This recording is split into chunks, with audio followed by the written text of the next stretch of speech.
welcome to a Dissonant Whispers interview. I have our DM, Stu. I'm Oleander Hawthorne, and I thought we'd get to know him a little bit better. So, first of all, DM Stu. Hi. Please tell me, where did this campaign start? What gave you the inspiration for this campaign? The world, the storyline, any goals that you had to begin with? Well, Fury itself was created through my previous Dungeons & Dragons group, where we decided to take a world that we built ourselves and meld it with the world of Forgotten Realms. Because when you play Dungeons & Dragons, it's set in Forgotten Realms world, which is a world that's created in a storyline books and with Dritz, Stewart, and the Halfling Gem and all that stuff. And we decided to just kind of meld them together so that we could create a totally different vibe. And when that campaign ended, we decided to create Fury Age of Magic, which was 100 years after the cataclysmic event of Astan the Vile. So that's kind of how that's how I created the world that we're playing in right now. So it's essentially Forgotten Realms, just I have the creative right to do whatever the hell I want with it. I like Astan the Vile. I just think it's a fun name. Yeah, he was the big bad guy in the last campaign. Right. And within your games, within your world even, what is the balance you like between standard rules and homebrew? I like a healthy mix of about 50-50. Standard rules are great, and they're the whole foundation of what keeps Dungeons & Dragons 5th edition working well. If you don't play by the standard rules, then you fall into chaos when it comes to trying to decide what to do during a game. The only time I'll ever bring in homebrew rules is when I am creating a character that is specific to the storyline that matters that doesn't exist. Or an item, right? So if we have a character that wants to have a specific item that does a specific thing, then yes, I'll create a homebrew rule for that. But for the most part, I'll stick with the D&D 5th edition rules. I try not to bend them too much because, I get called on it quite often. Now, he says that, but at the same time, every single one of our characters has a homebrew essence to them that he has accommodated, which I find really fun. So we do get our characters, but at the same time, anytime we want something, especially if it's a very flavorful aspect, we just talk with him, and he's found a way to incorporate that into any of our characters, whether it's by snacksident or original intent. I think that what a lot of DMs have to remember when you're playing Dungeons & Dragons is that your whole purpose in that game is to create a fun atmosphere for the players. That is why you're there. You're not there to fight with them. You're not there to make their lives hell. You're not there to hurt them. You're not there to make them have a bad time. And while sometimes that does kind of happen because arguments happen and all that kind of stuff, disagreements occur, your main goal is to make sure that everybody's having a good time and that everybody walks away feeling fun and feeling they achieve something. So that's my whole goal, right? So if somebody wants something, I'll build it for them, and that's kind of the plan. If I ever fall short of that, then I have to make up for it the next session. And so far, he has not been falling short of that, because we have thoroughly enjoyed every moment of trauma. He does the worst things to us, and we love it. It's terrible. It's pretty terrible. It's really bad. It's a good way to work through personal trauma is by inflicting trauma on characters in D&D. I shall traumatize my friends now. Yeah, you guys get to go through the same crap I go through. Yep. All right. What is your favorite homebrew content that you have added to your rules or story or style? Oh, I think, without a doubt, the ink is the best thing I've created in this campaign. It's so versatile. It's so it adds so much depth and conversation to everything, and there's a lot of controversy on it. Half the team likes it, half the team doesn't like it. It's basically like the cilantro of the D&D world. But way of saying it brings like a lot out of characters. It also dampens them quite a bit. Like, it is the essence of the term, with great power comes great responsibility, because you are given a great power and a great ability, but if you don't wield it correctly, it will corrupt, eat you, and destroy you, and that's what we're learning in this long, drawn-out dungeon crawl. Yeah, and with the ink specifically, even characters that You've got characters that like it and don't like it, and then you've got players that are not the same as the characters that either really like it or really don't. Yeah. There's a weird mixture when the player really likes something and their character just is very much against it. Yeah, it's hilarious. It's like a fracturing of souls when it comes to that, right? Yeah. It's good. Yeah. So then you have to try and find a way to make your character interact when you don't want to. Yeah. What is your favorite moment pre-recording? Pre-recording? Yeah. Well, there's been a few. I think one of them was for me when Delphine met Lord Theron at the ball, and it was turned into a full domestic between, Delphine and the DM, and we were yelling at each other and having a lover's quarrel. And for those of you that don't know, Delphine and Lord Theron, they go back into Delphine's history as previously been engaged, where Delphine walked away from the engagement and left Theron at the altar. So he's a little sour, he's a little hurt, and he is very spiteful, but they have mended their ways and are a little closer now than they were before. But that was one of my favorite moments because it was a totally random happenstance. Theron was created because Delphine rolled a really high investigation check at a party to see if she knew somebody, and I just conjured him up out of thin air, and he ended up being a pretty staple NPC that causes a lot of hatred. I mean, Druken doesn't like him at all.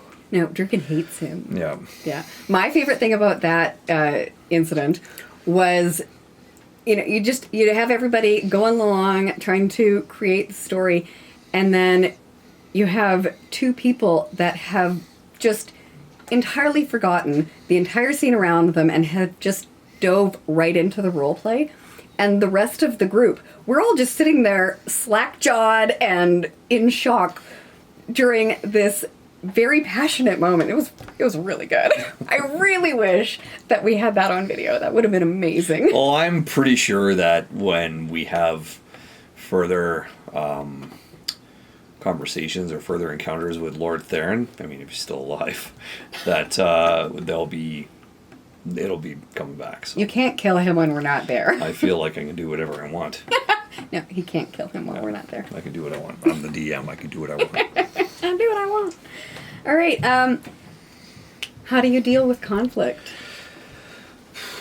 In game or out of game, either players or characters. Oh, in game, I love it. In game, I just let it develop itself. Like when you're playing D&D and there's a conflict between characters in game, that's the meat and potatoes of roleplay. That's what you want. The conflict outside of game, that's a tough one because, players will get their feelings hurt or feel like they're not being acknowledged or listened to. But I think as a player, what all players have to remember is the DM is only one person and the DM is only human.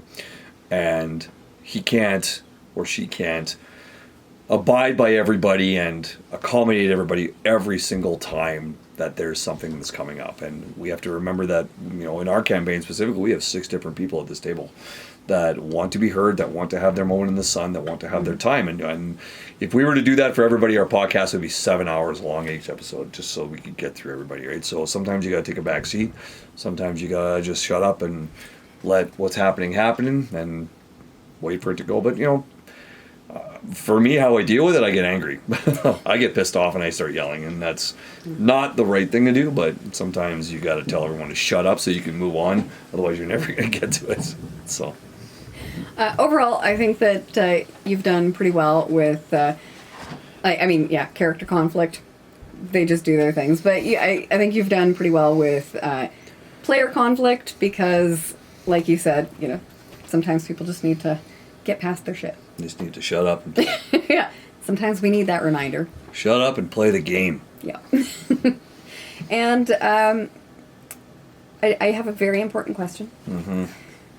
How many world-ending plots is too much at one time? Never enough. It's never enough. I mean, if you look at the world that we live in right now, there's many different things that will destroy us. Climate change, impending war, racism, prejudice. You've got, murders and all that kind of stuff. You've got people doing harm to each other, and there's tons of different things that can make the world a horrible place. And so I don't think it's beyond the realm of understanding that in a world where there's magic, that there can be magic disasters, that there can be, impending doom, that there can be people that are using it for evil. Like it's almost endless. And because we live in this world of D&D and magic, to me, I think that there could be a lot of things that could destroy the world. And that's what makes a hero, though, is overcoming obstacles. And the more obstacles, the greater the hero. It makes a lot of dilemmas. We don't always want realism. We don't want to have to choose between all of the different horrible things. But yeah, it definitely brings an element of realism to it. You'll never have growth in a character if the character doesn't go through trials and tribulations throughout the campaign. And one of the things that has been the joy of me being the DM is that our players are willing to undergo massive trials and tribulations for character growth. And the character growth, because of that, has been pretty awe-inspiring. And it's been great to see and great to watch. Even from some of the players that I never thought that I would get that depth of a role play out of, I'm seeing change.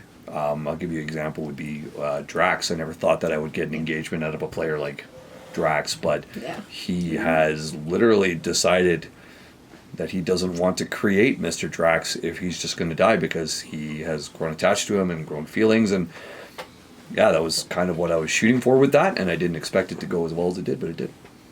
Yeah, I was kind of impressed with that, actually. I love it. Yeah, it's great. It's one of the better character developments of this entire campaign was Drax. Yeah.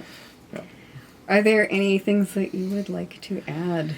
Any tips or just fun facts or anything about the world that you would like to that doesn't get brought up in game that you don't get to talk about normally? Oh, spoilers? You mean? Is that what you're asking for right now? I mean, I would love spoilers. No. You can give me spoilers. I can give you spoilers. No spoilers. No, just anything that you don't, because within the game we are playing and it's all about the characters, but you don't get to talk about your world. You don't get to point out the so many aspects that may never get brought up.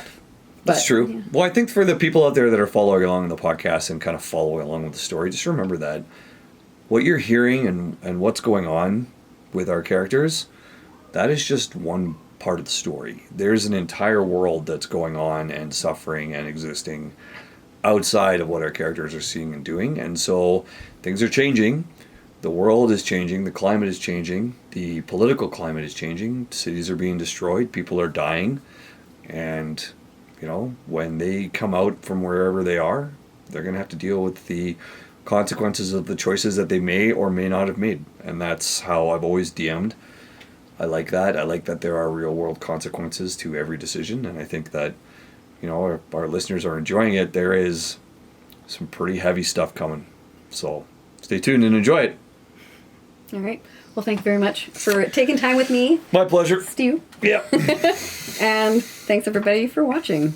Take care. Bye.